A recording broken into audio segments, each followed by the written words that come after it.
Hoy la cultura intenta redefinir la familia, pero Dios ya estableció su diseño original.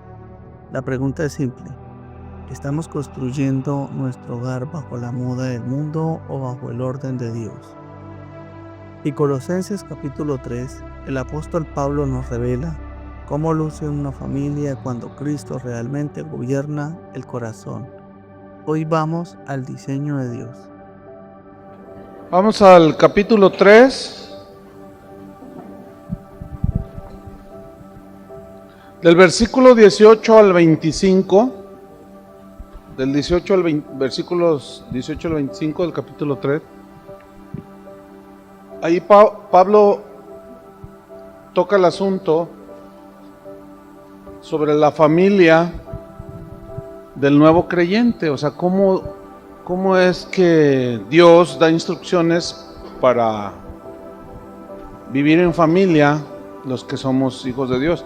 Se puede dar el caso, obviamente, de que algunos aquí, la esposa o el esposo no sea cristiano, pero bueno, está bien que lo sepan para cuando se conviertan, ¿ok? Entonces vamos a leer aquí cómo Pablo toca esto acerca de la familia. Dice en el versículo 18, Colosenses 3:18: casadas, estad sujetas a vuestros maridos como conviene en el Señor. Dice el 19: maridos, amad a vuestras mujeres y no seáis ásperos con ellas. Fíjate, la primera instrucción es para la mujer. ¿Por qué? ¿Quién fue engañada? La mujer tiene esa debilidad, es más fácil. Le habla de sujeción. ¿Por qué le habla de sujeción? Y al hombre le habla de amar. Porque el problema de Eva fue que no se sujetó. O sea, se salió empezó a hablar allí con la serpiente y no le dijo a Adán. O sea, no lo reconoció como la cabeza del hogar. Y hizo su rollo y empezó a dialogar con la serpiente. Y dice Pablo que la mujer fue la que fue seducida. El hombre pecó deliberadamente porque ella le ofreció, y él pecó deliberadamente, y la mujer no. A la mujer la engañaron, y porque esa es una debilidad que tiene la mujer, ¿sí? Cuando una mujer está bajo sujeción, funciona de maravilla. Así la diseñó Dios. Ese es el diseño de Dios, no porque sea menos la mujer, así lo diseñó Dios. Y esto pues no les gusta a las mujeres, y menos a las de hoy, ¿verdad? Pero aquí está hablando de las mujeres cristianas, ¿sí? Entonces fíjate cómo dice: estad sujetas a vuestros maridos como conviene en el Señor. O sea, significa conforme a Dios ha hecho el diseño. Eso es lo conveniente para la mujer, está más protegida. Si hay alguna mujer aquí casada, no haga ningún negocio, no compre nada, no se involucre con alguien así en algún negocio si no le platica al marido. Platícale siempre. ¿Ah? ¿Por qué? ¿Y qué cuando, por ejemplo, es viuda? Bueno, puede ser con el papá. En el caso de los cristianos, con algún pastor, alguno de los pastores, pedir el consejo. Es bueno que la mujer esté sujeta. Y luego fíjense, en el versículo 19 dice: maridos, amad a vuestras mujeres. Y allí el mandamiento es diferente. ¿Por qué amar a la mujer? ¿Se acuerdan que dice Pablo a los Efesios que amó a la iglesia y se entregó a sí mismo por ella? Maridos, amad a vuestras mujeres, así como Cristo amó a la iglesia. Efesios capítulo 5. Y se entregó a sí mismo por ella. O sea, aquí es diferente, porque los hombres tendemos a ser descuidados, ¿verdad que sí, señoras? Ven, señora. Entonces no somos como muy cuidadosos, ¿sí? Entonces y la mujer necesita sentirse que la ama el esposo, necesita ser detallista, necesita decírselo. Y no seas de esos hombres así, pues hasta mal educados, ¿verdad? Pues ya sabes que te quieren, ya déjate de tus payasadas, y las ofenden. Fíjate lo que dice después: no seáis ásperos con ellas. La palabra ásperos aquí viene de una palabra griega que significa, da la idea como de traspasar con algo puntiagudo, ¿sí? El cuerpo, alguna parte del cuerpo. En este caso se refiere la aspereza a las palabras. Fíjense. Y el hombre, por naturaleza caída, es áspero, somos ásperos, ¿sí? Y eso se debe de ir limando. A la mujer no se le debe de tratar con aspereza, porque la mujer, al ser más sensible en sus emociones, es más fácil ser herida, ¿sí? Y fíjense que generalmente así sucede. Al ser descuidados, somos ásperos el varón. Por eso nos da este mandamiento: no seáis ásperos con ellas, porque soltamos las cosas así muy ásperamente. Y todo aquello de que eres una tonta y que no sé qué, y que quién sabe cuánto.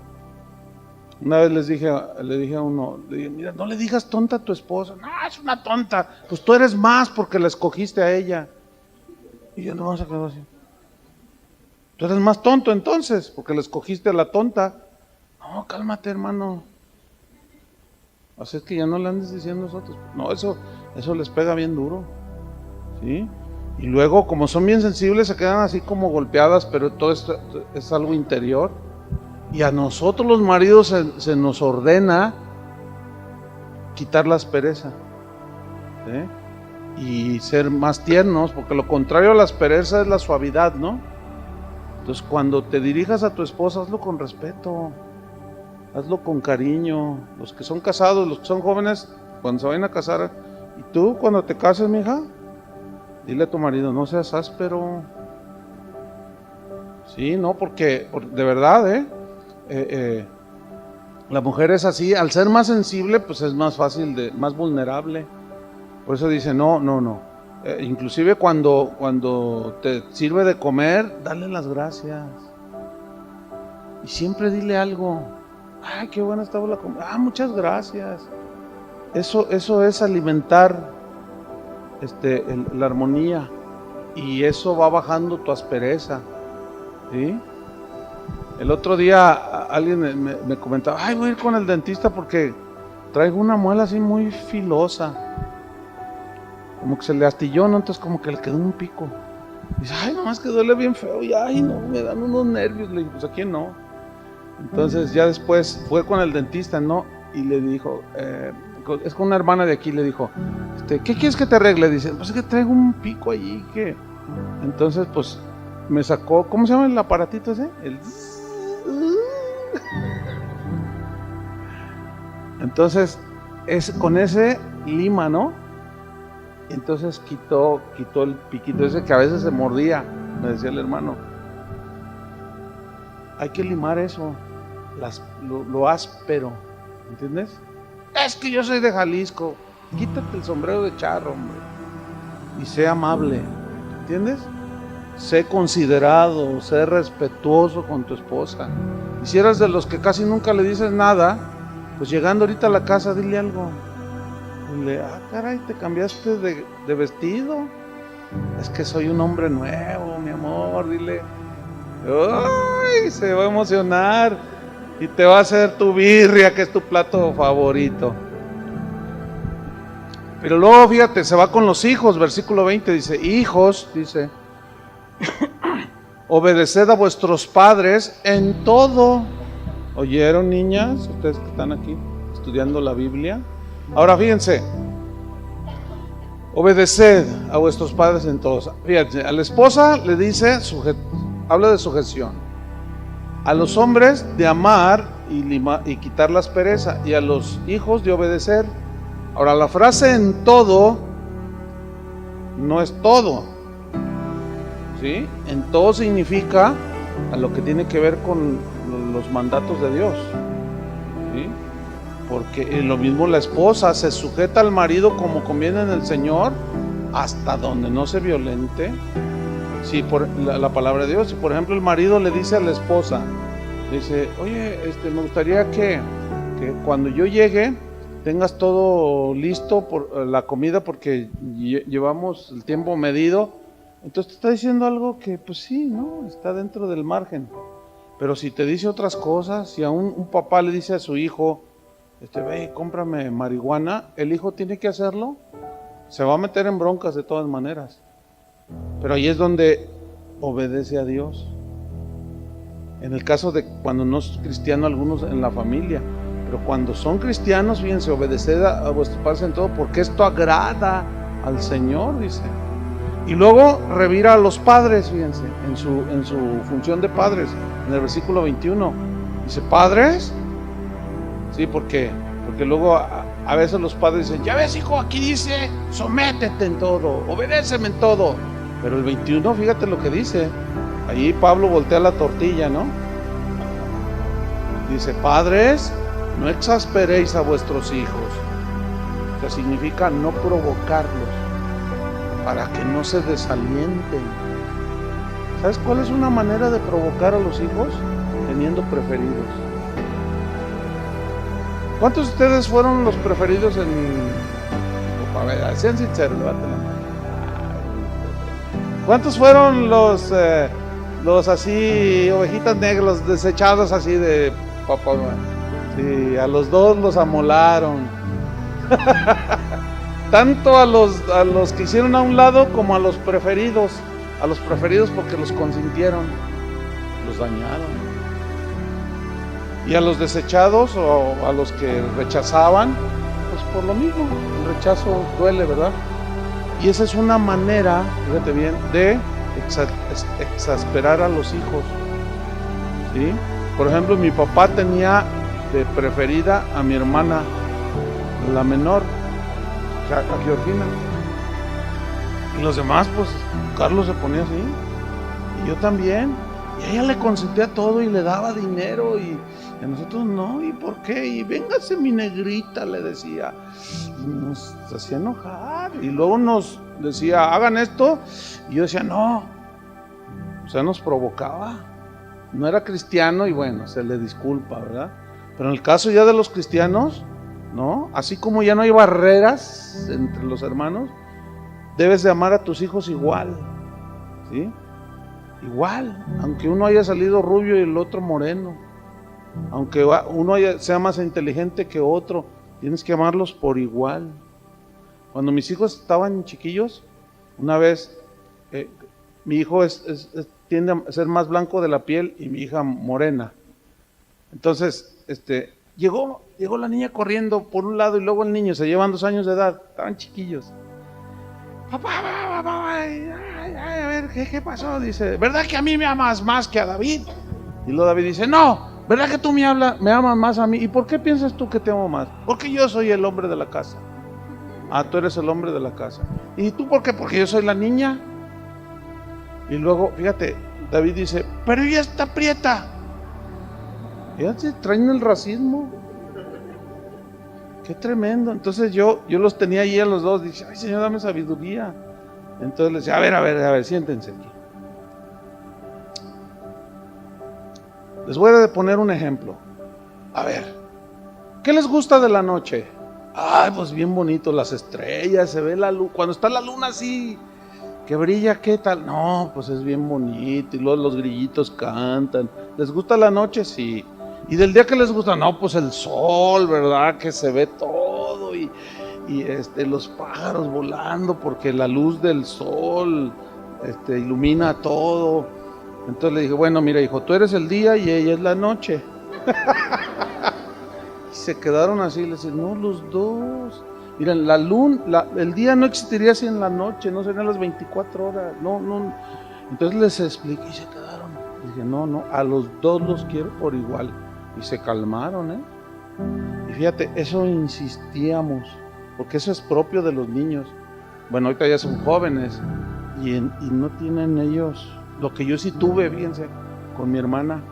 Así, yo la agredía a mi hermana, hasta después de convertido, bueno, ya fue cambiando la cosa, ¿no? Pero yo los veo a ellos y tienen entendimiento de eso.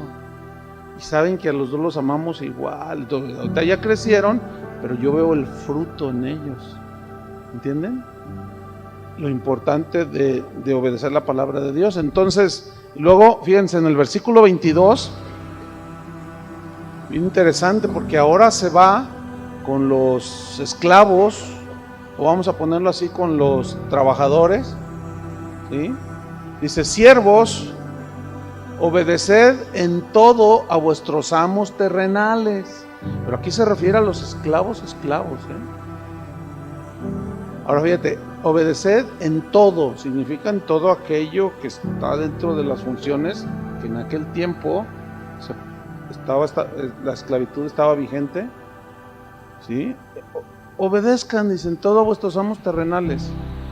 Y luego fíjate, dice algo bien interesante: no sirviendo al ojo,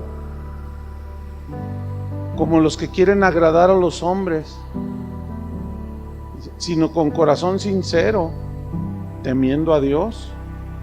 Todo lo que hagáis, dice, hacerlo de corazón, como para el Señor y no para los hombres, sabiendo que del Señor recibiréis la recompensa de la herencia, porque a Cristo el Señor servís. Mas el que hace injusticia o se revela, es sedicioso, qué sé yo, recibirá la injusticia que hiciere, porque no hay acepción de persona. Entonces, si tú eres un trabajador, estás sometido a un amo terrenal, tienes que obedecer en todo lo que tiene que ver en el ámbito del trabajo. Pero si ya tu jefe te dice, como el otro día recibí un correo de alguien: pastor, dice, fíjese que tuve un problema en mi trabajo porque yo soy el contador de una empresa grande. Dice, pues soy el contralor y yo manejo los recursos y los libros y todo. Dice, pero el gerente general, que no es el dueño, me dijo que hiciera una tranza, pero él es mi jefe, y que le moviera allí para, usted sabe, ¿no?, llevar un beneficio. Dice, entonces yo le dije que no. Entonces me metí en problemas porque me está inventando un montón de mentiras. Le dije, mira, tú no te preocupes, tú hiciste lo justo, ¿sí? Si te corren, Dios te va a dar un trabajo, no te preocupes.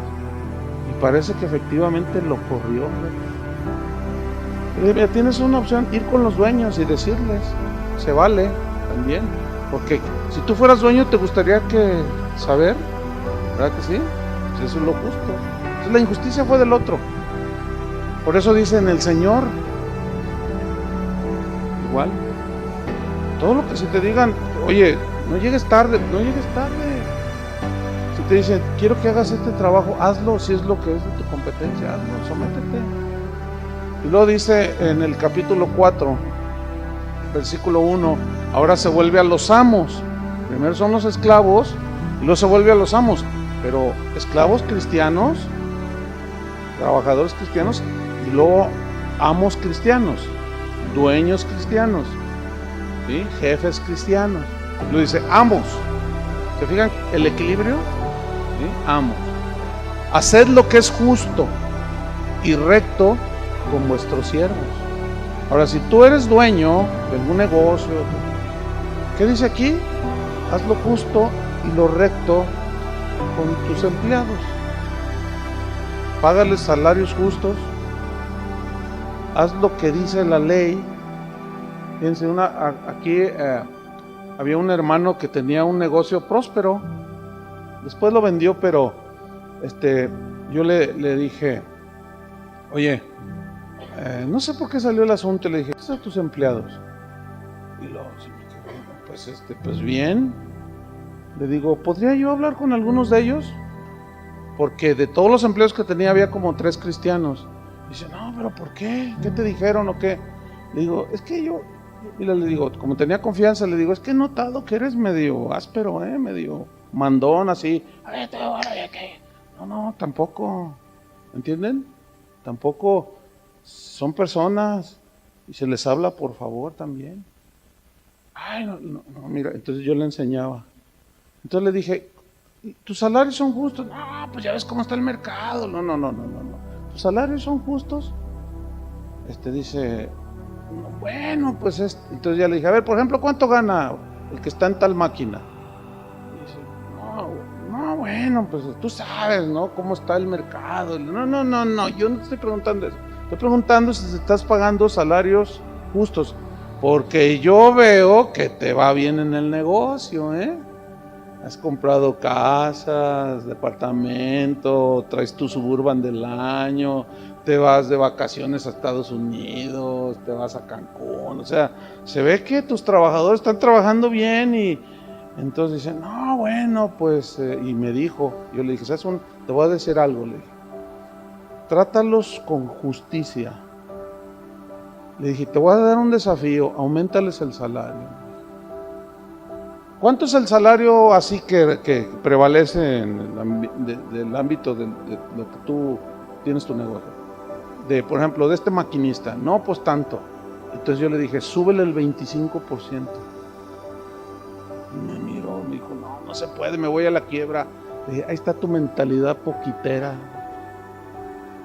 Ahí está la mentalidad, mira, si tú le das aliento, tratas bien a tus trabajadores, los incentivas, es al revés, le dije. Pero fíjate cómo estamos hechos, ¿no? Y luego aquí la cultura mexicana. Entonces, no me voy a ir a la quiebra. Ok, vamos. Mira, yo no soy administrador, pero no me pierdo, ¿eh? Fíjate, si tú haces este aumento, empezamos a hacer números, ¿en cuánto te afecta? Pues, la verdad, no te hagas, sí sabías, porque tú eres contador. Le dije, haz lo que dice la Biblia y yo te voy a asegurar algo. Si tú haces lo justo y lo recto con ellos, Dios va a bendecir tu negocio. Y bueno, yo le lancé el reto, pero ¿saben qué fue lo tremendo de esto? Que lo agarró y dijo, pues sí, dice, si me he portado mal, pues voy a cambiar. Fíjate, qué tremendo. Entonces habló con ellos y les dijo, ¿saben una cosa? Pues esta empresa de aquí vi, y les empezó a hablar. Sabían que él era cristiano. Les dijo, les voy a subir a todos el sueldo. Voy a procurar ya no tratarlos así muy duro.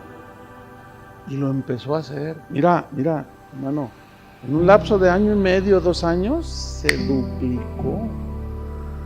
Sus trabajadores ganaban más que el estándar, pues. Entonces yo le dije, ¿qué pasó?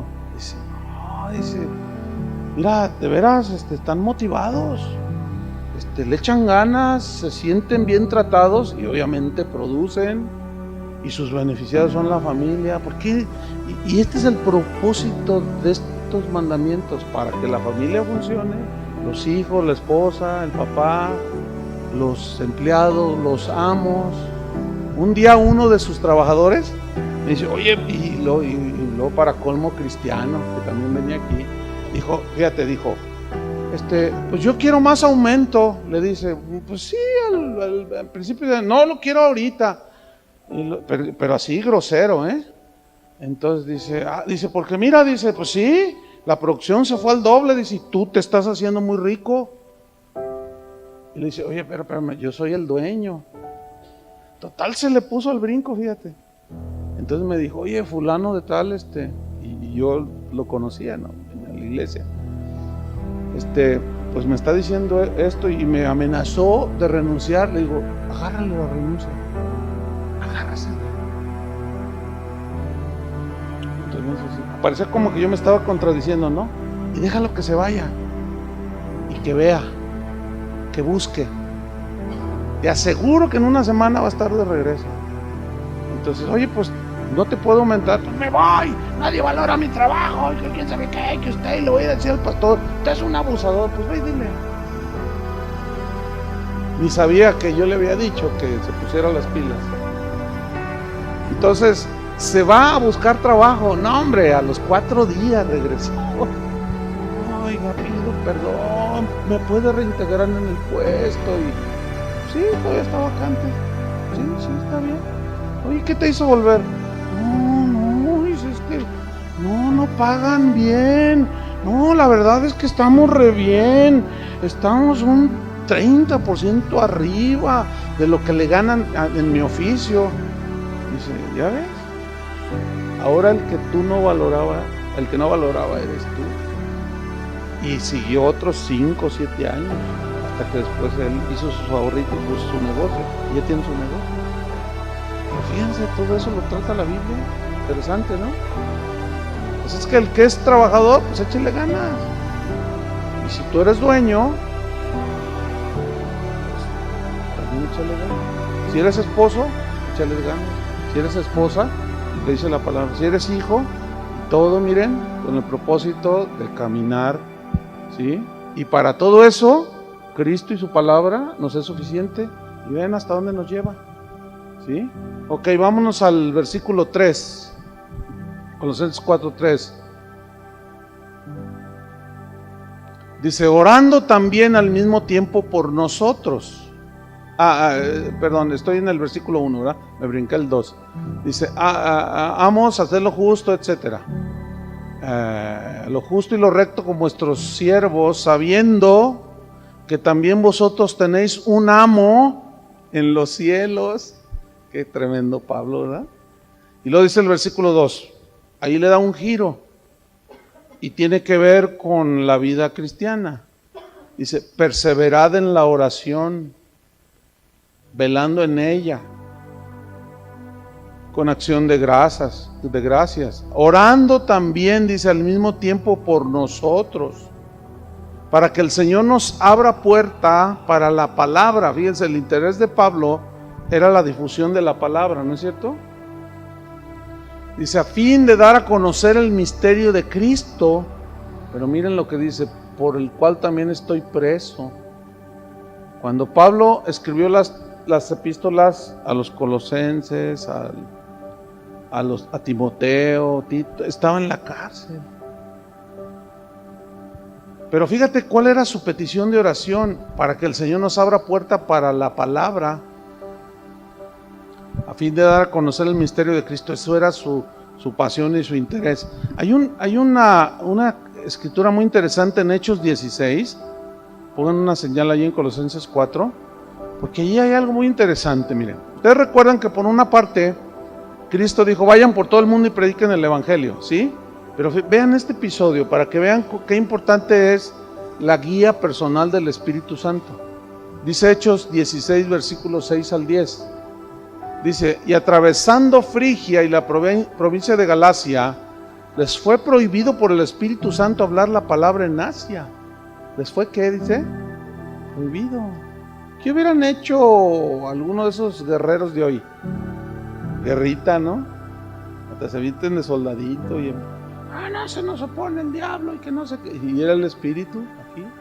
A veces es el diablo, que es lo que hay que discernir. Y aquí lo discernieron ellos, dice. Versículo 7, y cuando llegaron a Misia, intentaron ir a Bitinia a predicar, pero el Espíritu no se lo permitió. Vemos que ellos se topaban y se daban el giro y seguían, ¿no? No vemos ayunos de quién sabe cuántos días, no vemos guerritas, no ven todo lo que hoy se usa, ¿no? Pues era gente bien sensible. Dice versículo 8, y pasando junto a Misia, descendieron a Troas, y se le mostró a Pablo una visión de noche. Un varón macedonio estaba en pie rogándole y diciendo, pasa a Macedonia y ayúdanos. Cuando vio la visión, enseguida procuramos partir para Macedonia, dando por cierto que Dios nos llamaba para que les anunciásemos el evangelio. Y fue en Macedonia donde Dios los quería llevar, fíjate. Pero te fijas cómo los contuvo, y ellos fueron sensibles. Eso es algo, ese es un pasaje que pocas veces, de hecho, nunca he oído una predicación sobre esto.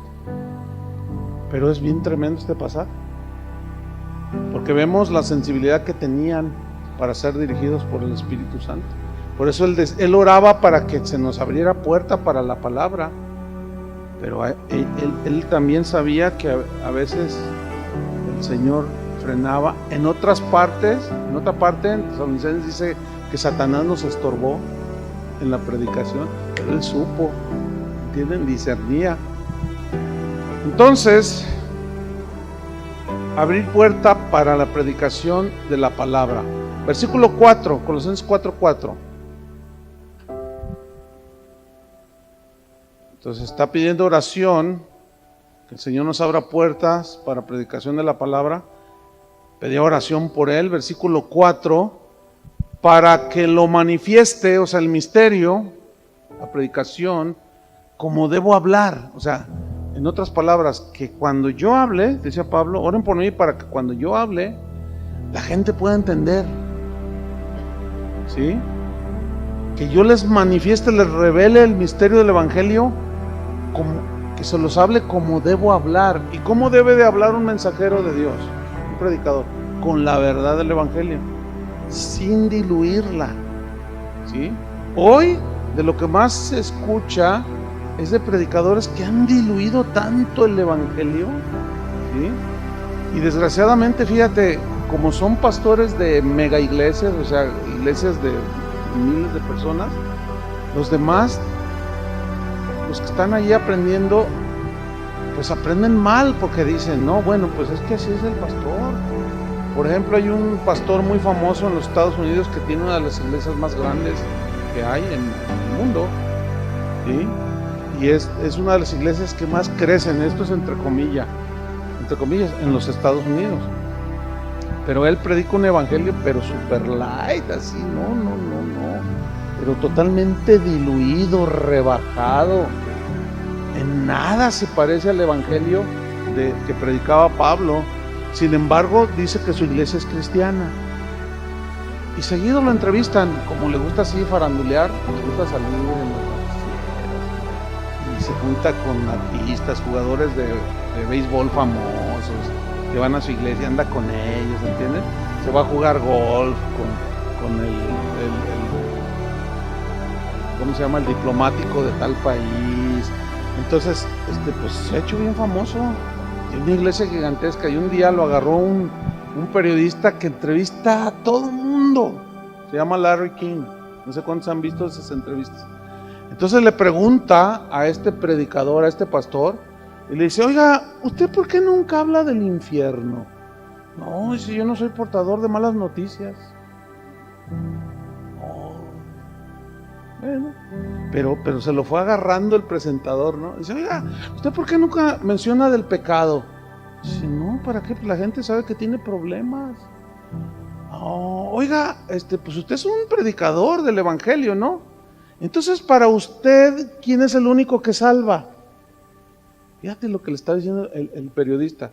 Y le dice, bueno, mire, cuando yo era joven, mi padre que fue pastor, un pastor bien respetable, ya murió, dice, él me llevaba en sus viajes y una vez fue a la India a predicar. Él era pastor evangelista y yo, pues yo oía sus mensajes y todo, y entonces yo conocí muchos países desde niño.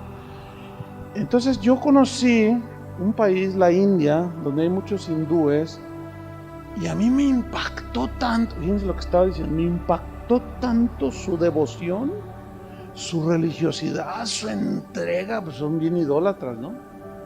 Se bañan en los ríos para perdonar limpiar sus pecados, unas aberraciones, dice. Y yo pues he llegado a la conclusión de que sin duda a esa gente Dios le va a tomar en cuenta esa fe. Y cuando yo vi esa entrevista yo dije, no puede ser lo que está diciendo. Entonces le dice el entrevistador, oiga, a ver, espérame, es que usted es un pastor cristiano y su Biblia dice que hay un solo camino. ¿Quién es ese camino? Dice, bueno, pues Jesús, pero sin duda Dios va a tener misericordia de esa gente, le va a tomar en cuenta su devoción. ¿Qué es eso? Fíjate, Pablo oraba para que Dios le abriera puertas, para hablar como debo de hablar, decía, para que les explique los misterios del evangelio como son. Si Pablo lo escuchara hablar y a predicar a ese predicador, se moriría de vergüenza. Y sin duda iría como fue delante de Pedro y lo reprendería en frente de todos. Bueno, esos son muchos predicadores de hoy. Están diluyendo la palabra bien tremenda. Volvamos a Colosenses 4:4. Para que lo manifieste, dice, como debo de hablar, sin diluir, sin engaños, sin estrategias humanas. Y luego comienza en el versículo 5 a dar instrucciones sobre el andar del nuevo cristiano, ¿sí? Del cristiano. Dice en el versículo 5, andad sabiamente, dice, para con los de afuera. Fíjate aquí, si tú notas, el capítulo 3 en adelante está hablando a los de acá adentro, ¿no? Y su trato con los de aquí adentro, mansedumbre, humildad, y luego la familia cristiana adentro. Pero aquí está hablando en relación con los de afuera. ¿Lo ven? Andad sabiamente para con los de afuera, o sea, significa con prudencia, con tacto. Redimiendo el tiempo, significa aprovechando cada momento, pero para dar testimonio de Cristo. ¿Sí? Eso significa. Fíjate, el versículo 5 en la versión en lenguaje sencillo, mira cómo dice Colosenses 4:5, dice: usen su inteligencia espiritual para saber cómo deben tratar a los que no confían en Cristo. Aprovechen bien cada oportunidad que tengan. Y luego dice el versículo 6, Colosenses 4:6, sea vuestra palabra, o sea, delante de los incrédulos, sea vuestra palabra siempre con gracia, o sea, atinada. Lo dice, sazonada con sal. ¿Qué significa sazonada con sal? ¿Que vas a estar hablando y vas a estar echándole sal? No, lo que pasa es que habla del hablar, no palabras corruptas. ¿Sí? ¿Y por qué dice sazonadas con sal? Porque la sal tiene el poder de preservar los alimentos, retarda pues su descomposición. Y en los tiempos bíblicos a los soldados romanos les pagaban su salario, una parte con dinero, monedas, y otra les daban un saco de sal. Fíjense, de ahí viene la palabra salario. Bueno, ¿por qué? Porque la sal tiene la cualidad de conservación.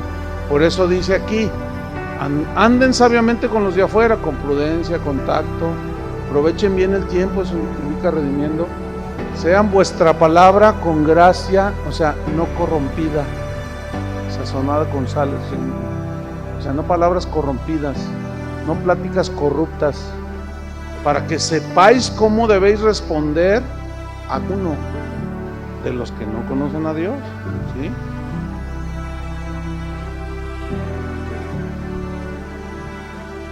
En la versión en lenguaje sencillo, en el versículo 6, se lee así: hablen siempre de cosas buenas, o sea, delante de los incrédulos. No se mezclen en su tema, ¿sí? No se dejen arrastrar. Y díganlas de manera agradable. Y piensen bien cómo hay que contestar a cada uno. ¿Sí? Ahora vamos al versículo 7, porque ya Pablo ahí da las instrucciones finales de su carta. Y dice así, hasta ya el último versículo es el 18 y termina la carta. Dice: todo lo que a mí se refiere os lo hará saber Tíquico. O sea, sus necesidades, su situación, todo. Él tenía alguien que lo asistía a él, se llamaba Tíquico. Amado hermano, dice, y fiel ministro de Dios y consiervo en el Señor. Pero era alguien que lo asistía, ¿entienden? Una vez escuché una predicación la predicación se llamaba Mi amigo Tíquico. Tremenda predicación, y habla acerca de los que sirven a los que sirven, y Tíquico era uno de ellos, ¿no? Entonces siempre hay hombres, mujeres que son consiervos, como dice aquí, consiervo mío en el Señor, pero Tíquico lo asistía, o sea, era alguien que estaba al tanto de sus necesidades. Eso Dios se lo puso a él, a Tíquico, y bueno, Pablo lo aceptó como eso, alguien que lo asistía. Por eso dice: todo lo que a mí se refiere os lo hará saber Tíquico. O sea, si tengo alguna necesidad, bueno, Tíquico, él me asiste a mí, ¿sí? Versículo 8: fiel consiervo en el Señor, el cual he enviado a vosotros para esto mismo, para que conozca lo que a vosotros se refiere y conforte vuestros corazones. Versículo 9, con Onésimo, y comienza a citar ahí una serie de personas. Con Onésimo dice, amado y fiel hermano, que es uno de vosotros. También dice, todo lo que acá pasa, os lo harán saber Tíquico y Onésimo. Onésimo había sido un cristiano que había huido de su amo, ¿sí? Y había hecho sus tranzas. Entonces, Filemón era su amo terrenal y lo transó y salió huyendo. Nada más que Onésimo nunca contó con que un día iba a conocer a Cristo por boca de Pablo. Entonces, cuando se enteró, si ustedes leen la epístola a Filemón, dice, recíbelo a Onésimo. Pues ya cuando se convierte, sin duda, se enteró Onésimo, como decía, híjole, pues es amigo de Filemón, el que yo trancé, el que yo le... Entonces pues, le contó a Pablo, y ahí en la epístola a Filemón le dice, recíbelo, mira, él se ha convertido, perdónale, y está tremenda esa carta. Y Onésimo se volvió un hombre humilde, porque se ve como que era medio acelerado. Entonces dice, Onésimo, amado y fiel hermano, que es uno de vosotros, todo lo que pasa acá os lo hará saber. Ahora ya era alguien que asistía al mismo Pablo también, era su servidor, su asistente. Versículo 10, Aristarco dice, mi compañero de prisiones. O sea, era alguien que posiblemente lo metían a la cárcel junto con él, o cuando él estaba en la cárcel, iba y lo asistía. Un comentarista decía que Aristarco, en realidad, el trabajo que hacía era visitar a Pablo en la cárcel, y eventualmente los dejaban, ¿sí? Como ahora, ¿no? Y le llevaba comida, le llevaba algo de dinero, para lo que no había mucho que comprar, pero se necesita de todas maneras. Y este hombre Aristarco atendía los tiempos de Pablo cuando estaba en la cárcel, porque pues eran mal alimentados, estaban en medio del fango, entonces había mucha enfermedad, y Aristarco lo atendía, ¿sí? Luego dice, compañero de prisiones, Aristarco, mi compañero de prisiones, os saluda. Marcos, el sobrino de Bernabé, acerca del cual habéis recibido mandamientos, si fuere a vosotros, recibirle. Fíjense, en el libro de los Hechos pasó algo con Marcos. Dice que Bernabé quiso llevar a Marcos y Pablo dijo, no, ese no, porque ese se echó para atrás. Estaba joven Marcos, que es el escritor del Evangelio. Y entonces lo quiso llevar Bernabé en el, creo que fue el segundo viaje, no lo recuerdo, misionero de Pablo. Pero Pablo dijo, no, ese no. Yo no quiero gente así tan voluble, en otras palabras, ¿no? Y lo hizo a un lado, y parece que eso le pegó a Marcos, pero aquí vemos a un Marcos ya como que retomó, ¿sí? Y se volvió un hombre fiel. Esto nos habla pues de cómo tenemos debilidades, pero podemos rectificar. Entonces dice, si fuera a vosotros, recíbanlo. Y luego miren el versículo 11, y Jesús llamado Justo, es alguien que se llamaba Jesús. ¿Sabían que había otro Jesús? Ahí está, Jesús llamado Justo, que son los únicos de la circuncisión, o sea, judíos, que me ayudan en el reino de Dios, y han sido para mí un consuelo en medio de todas sus prisiones. Fíjate que los hombres que sirven a Dios, generalmente, o sea, que son fieles al Evangelio, generalmente no tienen muchos amigos así íntimos, porque no todos entienden. Por ejemplo, Timoteo, pues era un discípulo de Pablo, y hubo un momento que en Timoteo era tanta la lucha, tanta la presión, como que quiso declinar. Por eso le escribió, no, Timoteo, le dijo, no te acobardes, Dios no nos ha dado un espíritu de cobardía, sino de poder, de amor y de dominio propio, porque la lucha era bien fuerte. Entonces lo estaba alentando. Entonces, pues todo el mundo, fíjense, el concepto actual de un ministro de Dios es que nada que ver con lo que es. Pablo le dijo a Timoteo, si alguno quiere vivir piadosamente en Cristo, ¿qué? Sufrirá persecución. Entonces las persecuciones estaban a la orden del día, y más en el incipiente cristianismo, era de vida o muerte. Entonces ser amigo de Pablo, así como que pues, no era muy, solo los que habían entendido, y no eran muchos, pero él los menciona, Aristarco, Tíquico, este Jesús llamado el Justo, son consuelo mío, son buenos cuates, ¿sí? Ellos entienden lo que estoy pasando y me consuelan. Versículo 12, os saluda Epafras. ¿Se acuerdan quién fue el que fundó la iglesia a los colosenses? Epafras. Él fue a Colosas. Pablo, ¿sabían que Pablo, bueno, eso lo dije al principio de la clase, Pablo ni siquiera conoció la iglesia en Colosas, pero fue un discípulo de Pablo, Epafras, el que llegó a Colosas y los evangelizó, y de ahí se levantó una iglesia. Y los amaba tanto que cuando entraron los judaizantes y todos los filósofos, fue con Pablo y le dijo, oye, ¿qué hacemos? ¿Qué hago, Pablo? Fíjate, los hermanos en Colosas, y de ahí surge la epístola, pero él estaba en la cárcel. Entonces dice, saluda Epafras, el cual es uno de vosotros, siervo de Cristo. Fíjate qué tremendo que un hombre como Pablo dijera, Epafras, siervo de Cristo. Siempre rogando, dice, encarecidamente por vosotros en sus oraciones. O sea, Pablo lo oía, que oraba, Señor, los de Colosas, los colosenses, guárdalos.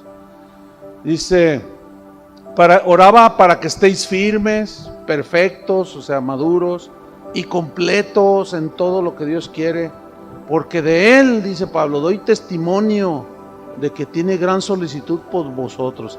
Este era un verdadero ministro que se preocupaba por la salud espiritual de sus hermanos en Colosas. Dice, porque de Él doy testimonio de que tiene gran solicitud por vosotros y por los que están en la Odisea y los que están en Hierápolis. Os saluda Lucas, el médico amado, el que escribió el Evangelio. Dice, les mando un saludo. Y luego dice, y Demas. Miren, aquí Demas fue un colaborador de Pablo, pero en la carta, creo que es a los tesalonicenses, les dice, Demas me ha desamparado, amando más este mundo, y se fue a Tesalónica. Tesalónica en aquel tiempo era como Las Vegas de hoy. Dijo, no, pues yo, y ya no se dice que retornó, pero Marcos sí, se fue, y luego retomó y retornó al camino, y Demas no. Y dice, Demas me ha desamparado, amando más este mundo.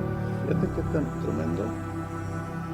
Bueno, es a los que Juan se refería, salieron de nosotros, pero no eran de nosotros.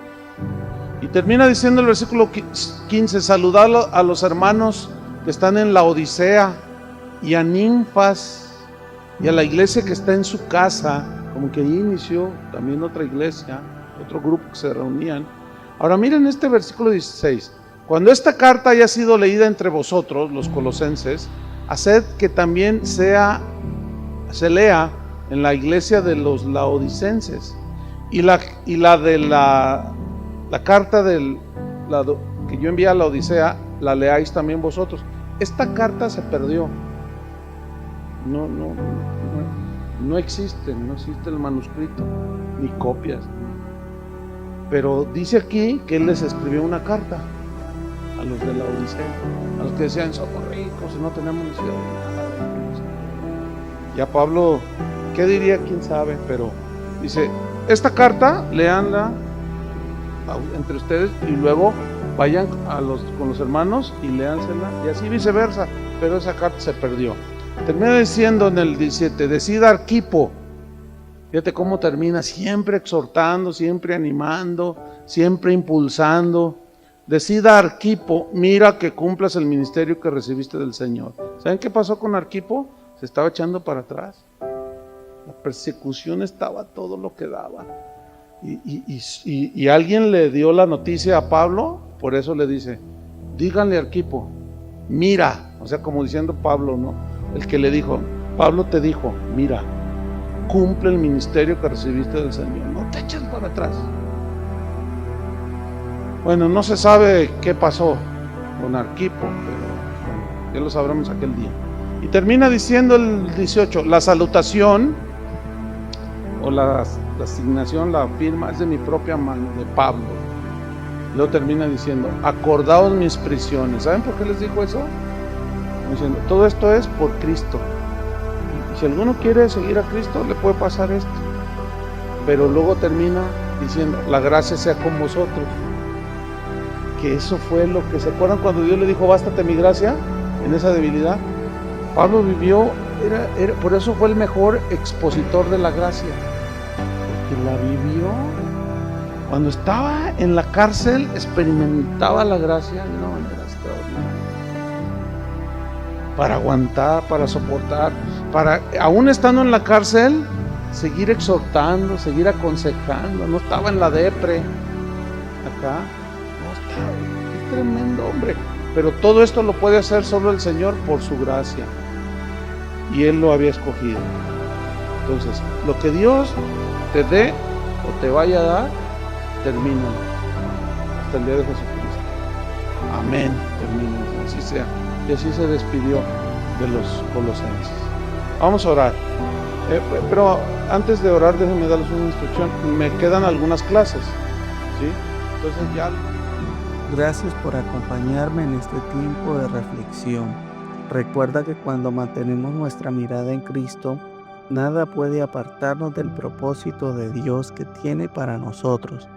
Si este mensaje bendijo tu vida, te invito a suscribirte al canal, dale me gusta, deja un amén en los comentarios y comparte este mensaje a otros que puedan necesitar de esta palabra viva y eficaz para seguir creciendo juntos en la fe y recibir cada día una palabra que fortalezca tu espíritu. Que el Señor te bendiga y te guarde siempre. Nos vemos en el próximo video.